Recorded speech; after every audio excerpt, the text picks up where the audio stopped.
Well done, you've done it. You're finally able to make really good sounding beats. The only problem is, it's in a short 16 bar loop, 8 bar loop. It's the coolest thing you've ever heard, but you're struggling to arrange it. In today's video, we're gonna break down one of my songs, and I'm gonna give you tips on arranging to make your songs or beats or production sound more interesting. First off, I'll show you a little preview. So I slow my shit down, ain't no snail pace, but they say I'm too fast for the sound. Need some breath control, I'm not next to most, but they tell me how to do it from a snippet post. So I grab you by the neck, who's really breathing when you choke. Making beats as quick as techno, so try and take note. So much heat from the bread, I think it's time to toast. All your rhymes sound the same as gross, but the only thing gross is the graph. So this beat starts off with a chord progression.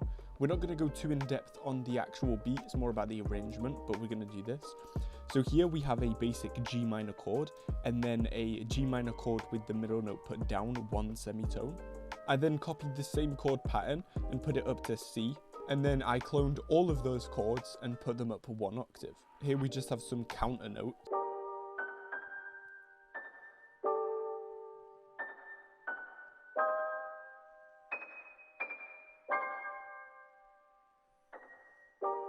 The next element we have is just this.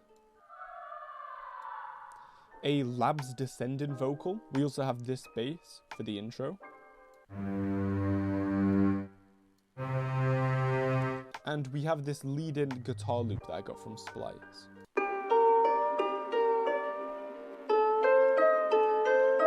As well as that, we also have another sound that is copying our chords, which is a layer piano, just to give it a bit more fullness. And we also have this perk loop.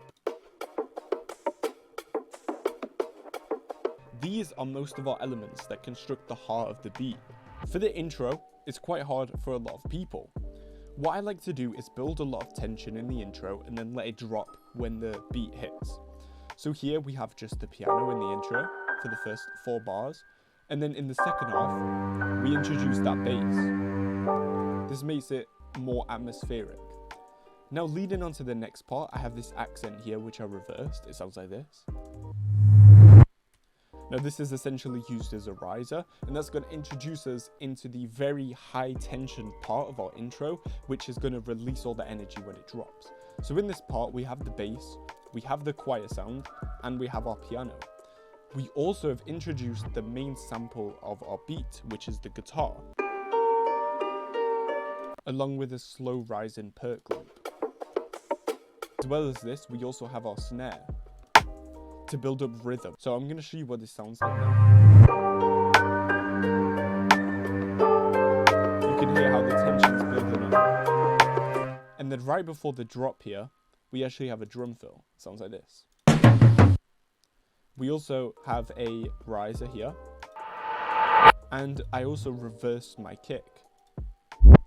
So it sounds like that. Now I'm going to show you what it sounds like without these sounds, and just show you what it would sound like dropping.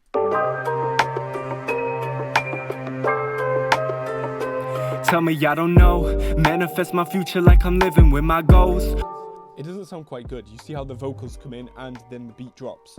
But let's add in our little drum fill and riser there, and I'll show you the difference.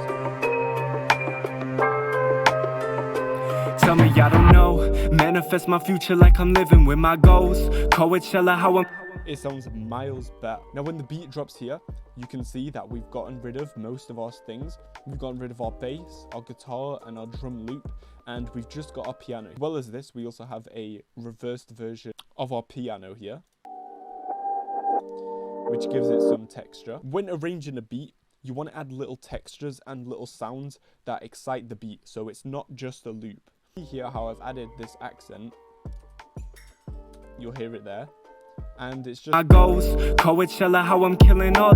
And this reverse piano leads us into this second piano here. I'm gonna mute the vocals to show you.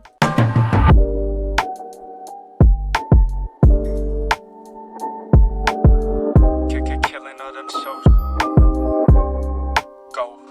And then right at the end of this bar, this is when our sample's gonna come back in, so along with the vocals. So what we do is we get rid of the hi-hat, which gives it that swing and momentum. So we kind of slow down that momentum by bringing the hi-hat. And then this reverse piano up here kind of acts as a riser into the second half. So we're going to listen to how this flows. Play out, so we just go, then we go, then we go. Like pushing, I'm pushing them all to the edge. No cushion hitting, smother them until they all dead. So that's how it sounds with the vocals, but let's listen without so we can focus on the production. Play out, so we just go, then we go, then we go. So as you can see in these little pockets, the drums kind of come in and come out. And this can sound really, really interesting in a song. Now when the pocket comes out, you can see that our piano hits right here. And when the drum comes out here, we can hear our lab's descendant vocals. Play out, so we just go, then we go, then we go.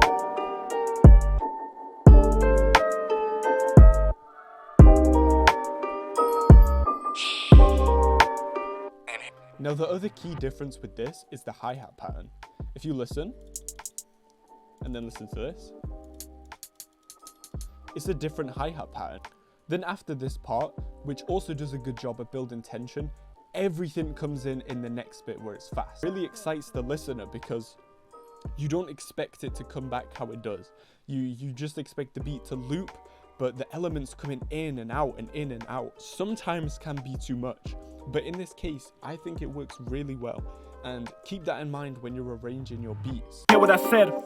Moving anonymous, honest, I ain't no one under that's spitting a nastical lyrical tonic. And nobody top it if I know what the logic. And nobody really wanna do it like this, so we top it. Pissing me off, but I go pop, bitch. Kill shot like time like Les Smith. I don't really know anybody for bad for my life that wouldn't switch. Okay, switch. Cause they tell me that I move too slow. So, what happened into the chorus? So, we have a accent here. The same one from the intro, which leads us into our chorus. We have the same piano with the reverse piano, but the main difference is, which separates it from the rest of the beat, is I've chopped up this guitar and I've reversed it. And I've only chopped some of the reversed parts. So let's go ahead and listen.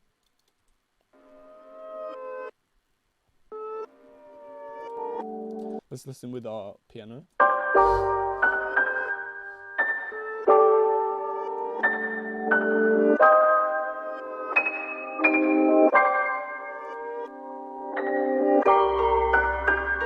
As well as that, the drums kind of take a minute to kick in. So it's kind of like the beats built up and dropped, and then the drums kind of feel like lazy, almost. Time like Les Smith, I don't really know anybody for bad for my life that wouldn't switch. Okay, switch.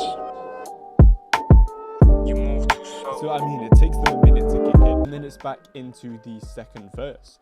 Now the interesting part of this is I've not added the hi-hat, and I've added both of the hi-hats in the second bit. So I'm not going to break down every single section, but as you can see, this beat looks really big. This is what your project, apart from the vocals at the bottom, this is what your projects should look like. Sometimes you might not need to be so crazy with it, and being simplistic is key, but adding very, very subtle things can go a long way to making your beats sound 10 times better. Trust me, that's what I had to learn. I think this was kind of like the key point where I learned a bit better on how to arrange and the importance of subtlety. So yeah, that's pretty much it. And then I copied all of these elements over to the second half. So to a beginner, this will look complex. This is not intended for beginners. This is intended for people who can make decent sounding beats and want to know how to arrange them better. Now, I hope these tips help. If anyone wanted to skip, you skipped right here. Here are the main tips summarized. In the intro, allow your elements to build up tension and stack up your elements in the intro, and then let them drop when the drums kick in and the beat hits. This will make your drums punch way more because the tension's been built and then the focus goes to the drum. Then you want to slowly start adding in elements and giving pockets for an artist to jump in and do some interesting things with the beat. Like this bit here is cut out. Another thing is focusing on subtlety and accents, using separate instruments to layer with your others as textures and adding in little sounds that are quite unexpected, like chimes and various little effects that make the beat sound more interesting. Also messing with your sounds, reversing them and chopping them and incorporating them into separate bits of the beat where they're not at also goes a long way in making them sound 10 times better. Now, I hope you found some use out of this video and I hope it helps you. Keep on producing and I'll see you in the next one. Peace.